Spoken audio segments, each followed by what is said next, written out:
दिल्ली की वो गर्म रात 2 जुलाई 1995 की तारीख, जब एक रेस्टोरेंट के तंदूर से उठने वाली धुएं की लहरों ने एक ऐसे खौफनाक कांड का पर्दाफाश किया जिसे आज तक लोग भूल नहीं पाए हैं। ये कहानी है राजनीति, विश्वासघात और एक निर्दोष की दर्दनाक हत्या की, जिसे आज हम सब तंदूर कांड के नाम से जानते हैं।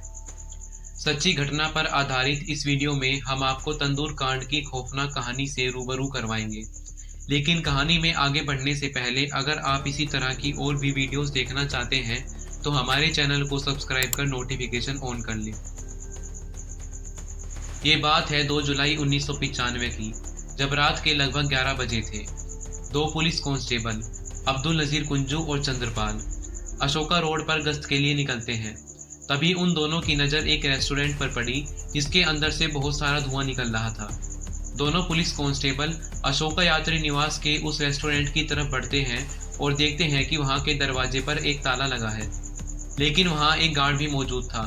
जब पुलिस कांस्टेबल गार्ड से उस धुएं का कारण पूछते हैं, तभी रेस्टोरेंट के अंदर से केशव नाम का एक व्यक्ति निकलता है और बताता है कि वे लोग कुछ पुराने पोस्टर और बैनर जला रहे हैं और कहता है कि कुछ ही देर में ये आग शांत हो जाएगी। इतना कहकर वह व्यक्ति वापस रेस्टोरेंट के अंदर चला जाता है, लेकिन दोनों पुलिस कांस्टेबल उसके इस जवाब से संतुष्ट नहीं थे।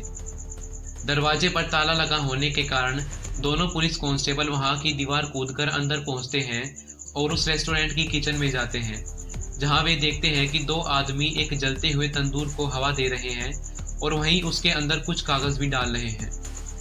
उन दोनों आदमियों में एक केशव था, वहीं दूसरे का नाम सुशील शर्मा था। जब पुलिस वाले उस जलते हुए तंदूर में कागज डालने का कारण पूछते हैं, तभी सुशील शर्मा उसी बात को दोहराता है और कहता है कि वो एक राजनेता है और अपनी पार्टी से जुड़े कुछ पुराने पेपर्स जला रहा है। लेकिन कांस्टेबल कुंजू उसके इस जवाब से सहमत नहीं था, क्योंकि उन्हें वहां से मांस के जलने की दुर्गंध भी आ रही थी। जिसके बाद कांस्टेबल कुंजू तंदूर के आसपास ध्यान से देखते हैं और तभी उनकी नज़र तंदूर के अंदर जल रहे एक इंसान के हाथ पर पड़ती है, जिसे देखकर वे चौंक जाते हैं। लेकिन वे दोनों पुलिस कांस्टेबल अनजान बनकर वहां से बाहर आ जाते हैं और बाहर आने के बाद वे लोग पुलिस टीम को इस बात की सूचना देते हैं। कुछ ही समय में एक पुलिस टीम वहां पहुंच जाती है और उस रेस्टोरेंट पर धावा बोल देती है। तब तक सुशील शर्मा वहां से फरार हो चुका था और पुलिस केशव को गिरफ्तार कर लेती है। जब पुलिस की टीम उस तंदूर की जांच करती है तो देखती है कि उसके अंदर एक मानव का अधजला शरीर है जो उस आग में जल रहा था। जांच में पता लगता है कि वह शरीर किसी महिला का था। तंदूर कांड की घटना के अगले दिन ही इस घटना ने अखबारों और मीडिया में अपनी जगह बना ली। देखते देखते यह खबर पूरे भारत देश में फैल गई। हर जगह सिर्फ इसी हत्याकांड की चर्चा थी। सभी लोगों के मन में इस घटना के प्रति नफरत और जल्द से जल्द आरोपियों के पकड़े जाने की मांग थी। पुलिस ने भी अपनी जांच तेजी से आगे बढ़ाई और गिरफ्तार हुआ केशव नाम के व्यक्ति से पूछताछ करने पर कुछ बड़े खुलासे हुए।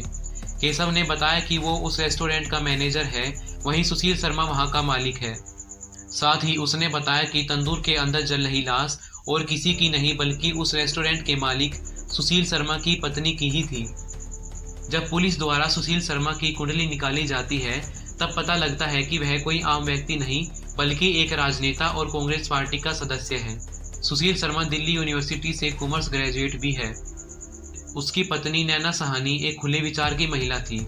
सुशील और नैना की मुलाकात कॉलेज के दौरान हुई थी, जहां वे अच्छे दोस्त थे और धीरे धीरे उनकी दोस्ती प्यार में बदल गई। नैना एक कॉमर्शियल पायलट बनना चाहती थी, जिसके लिए वो खूब परिश्रम कर रही थी। शादी के कुछ दिनों तक सब कुछ सही चल रहा होता है, लेकिन कुछ समय बाद उन दोनों के बीच मतभेद पैदा होने लगता है, जब सुशील को पता लगता है कि नैना किसी अन्य मित्र के साथ संपर्क में है। दरअसल नैना और सुशील के बीच बढ़ती नफरत के दौरान नैना अपने दोस्त मतलूब करीम से इस बारे में बात करती है। मतलूब करीम भी नैना को सपोर्ट करता है। साथ ही वो नैना को कमर्शियल पायलट बनने के लिए अमेरिका भेजने में भी सहायता कर रहा था।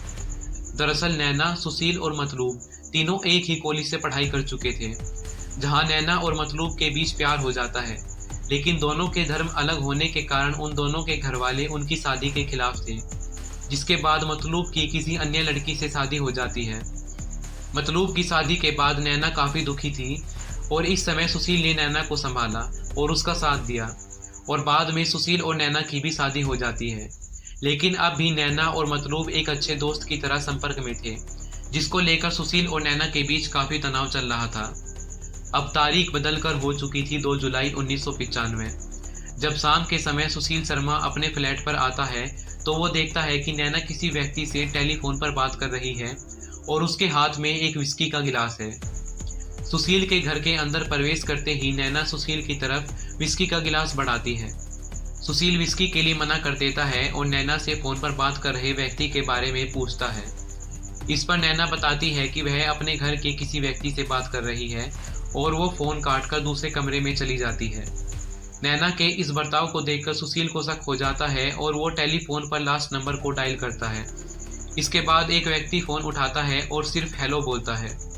इतना सुनते ही सुशील फोन रख देता है और वो समझ जाता है कि ये व्यक्ति और कोई नहीं बल्कि मतलूब करीम ही है।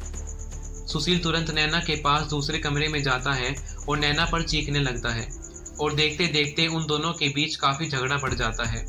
इसके बाद सुशील अपनी फ्लैट की बालकनी पर आ जाता है।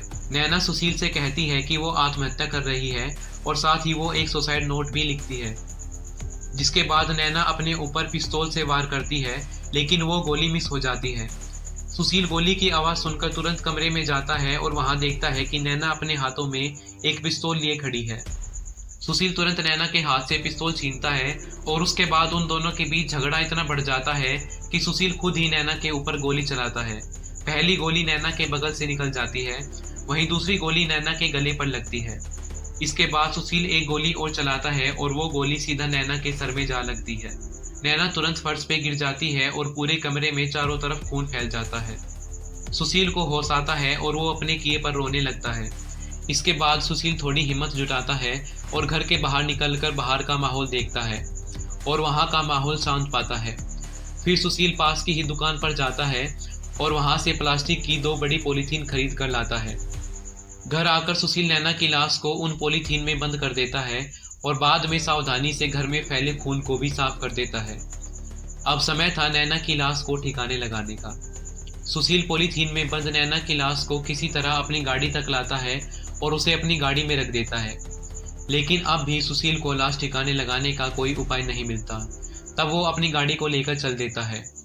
अंधेरा गहराता जा रहा था और धीरे धीरे सड़क पर ट्रैफिक भी कम हो रहा था। सुशील दिल्ली के ITO पुल पर जाता है और नैना की लाश को यमुना नदी में फेंकने का इरादा बनाता है, लेकिन जब वो ITO पुल पर पहुंचता है तो देखता है कि वहां अभी भी काफी चहल पहल है।